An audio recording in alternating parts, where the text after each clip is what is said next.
I think Russia is a very good illustration of what can happen when those checks disappear, and we need to be very, very vigilant, whether it's Canada, the United States, or the rest of the world. My name is Shprintsen. I've been at CBC for 30 years, and pretty well all of that time I've been looking into reporting on Russia, even before anybody ever heard of Vladimir Putin. Russia is a very big country. It's a nuclear power. It's invaded a democratic country. That has not happened in the world since World War II. There's no evidence that it's going to end with Ukraine. If Russia occupies Ukraine, keeps Ukraine, and the war ends, what is to stop Putin, especially when you listen to the things he says about the importance of the Russian Empire? The Soviet leaders broke our fatherland into separate territories which had never appeared on any world maps, provided those territories with governments and parliaments.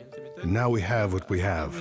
I think it's important to not take democracy for granted. Russia at the time that Putin became president was more or less democratic. He won in a relatively democratic election.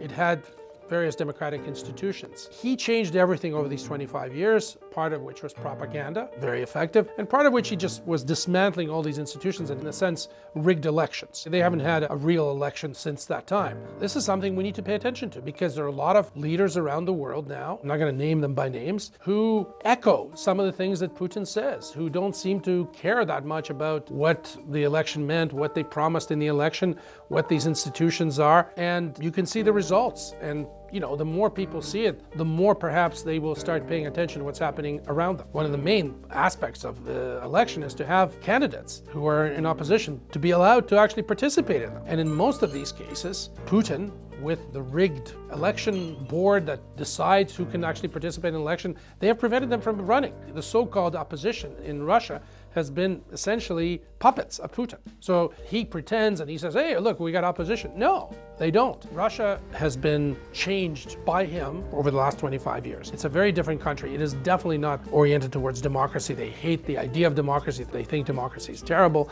They think democracy is soft. So it is inconceivable to me that in the near future, I'm talking about the next generation or two, certainly within my lifetime, that Russia will become a democracy.